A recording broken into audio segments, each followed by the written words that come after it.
So, dumating na yung isa nating Fiesta na EcoBoost. So, ito si ma'am, ano to, nabili nila to siguro 8 months ago or 9 months ago. Nabaha din to, so papagawa sa atin yung unit nila. Yan, dumating na. So, ayaw pagawa sa eBay, sa atin may tiwala. At tayo nag-PPMS na ito lagi. Yan o. So, yan yung isa nating, pangatlo nating kliyente. Pasyente. Pasyente natin pangatlo. Ito lumubog talaga. Sepe nyo lumubog. Lumubog talaga total. Yan, hanggang ilalim ng side mirror.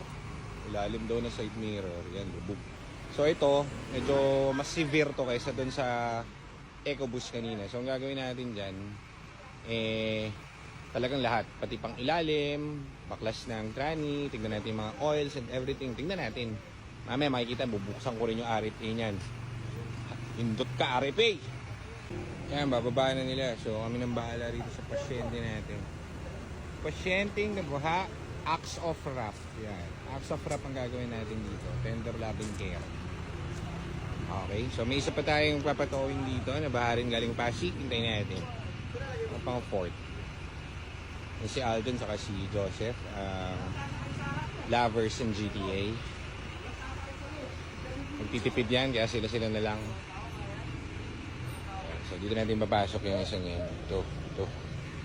Tapusin agad natin ng mabilis to para matapos yung mga unit. Kasi pinaluwag natin ng onti yung mga car wash, yung parking space natin para to give way dun sa mga nakabili dati pa na magpapaservice dito dahil nabaha yung unit. So nilaan na natin sila ng slot. Sabi ko hold muna tayo ng onti dun sa mga binibili natin. Tatapusin lang namin to mabilis para magamit na nila yung unit nila. Kita niyo yan? Angas oh. Lowered. Ayan, ganyan. Ayos.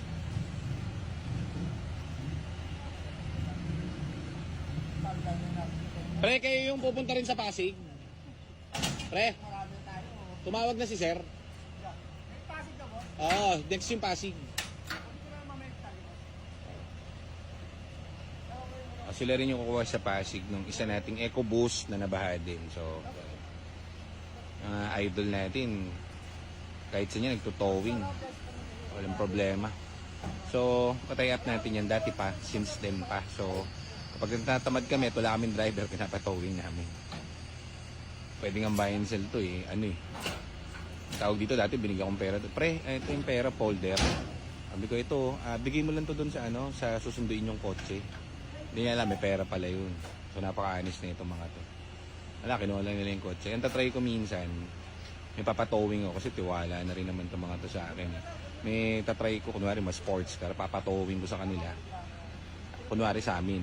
Bahala na sila, basta hatakin nila. Tignan natin. Tignan niyo yung outcome nun. Abangan nyo. Darating tayo dyan. Okay, so abangan natin ito. Bababa na natin itong Fiesta.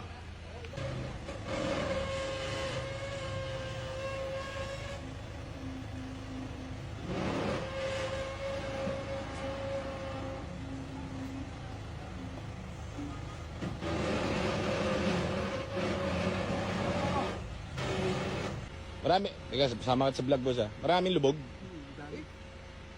Daming lubog sa pinagkuhanan nito. O, tignan nyo naman ang lubog na ito.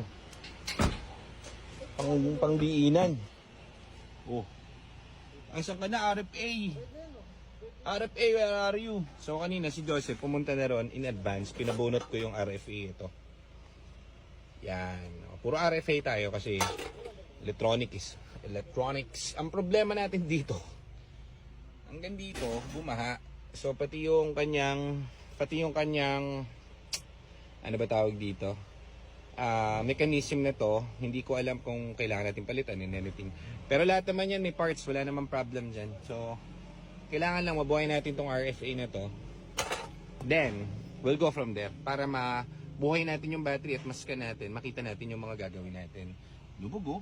Lubog. Baby pa naman ni ma'am to. Sabi niya, ingatan niyo yung baby ko. Yung mga lala ma'am, kami bahala dito sa baby niya. Bantot. Okay, so yan. Bangan nyo to. Si Idol. Kukuha na yan ng isa. Pasig yan pre next na yung isang EcoBoost na nakabili sa atin. Nabaha rin. So, yan. Tingnan na lang natin dito sa shop. John! Tulungan mo. May-drive ko. Ay, may driver. Kaya. Bilisan tayong soft drinks eh. Lupit mag-ano, no? Maniobra, no? Ang diinan. Believe ka ba? Lit ng kali namin, pero malupit magmaneho. Matindi. Yan na siya. Dumating na ang ating next na i-repair. So, EcoBoost din to. Ito na yun. Pabababa na natin. Dilim Paan natin ang another EcoBoost na nabaha. Ayan. Yes, sir. Diba? Sila ulit yun yung kanina nag-towing. So, same. Isa to. Yan. Isa na dala ko. Ano dala mo? Tapos ito yung sabihin. Ay, papi Papi.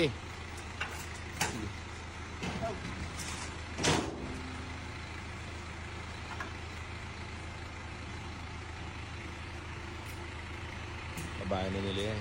So, yan ang mga... Sa iba kasi to, actually, kapag nagpa-quote kayo guys ng repair ng ganyan, hindi nyo masisikmura. Baka mabot kayo mga 150 above. Diba?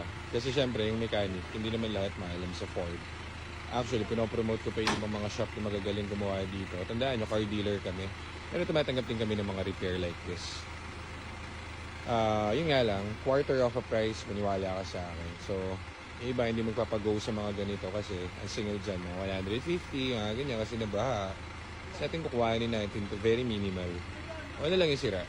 So, ganun ang gagawin natin dito sa mga unit na nagpapadala na may problem. Diba? Baka siguro mga nito.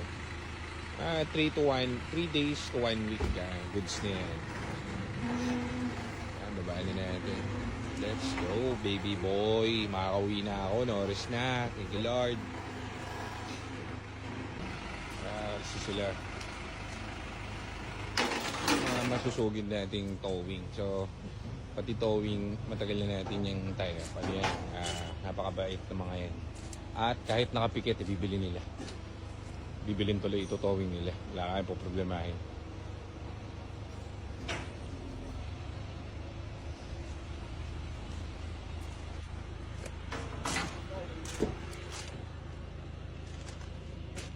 Ayun yung baha ko. Hindi kita. Bukas ko na ba vlog to?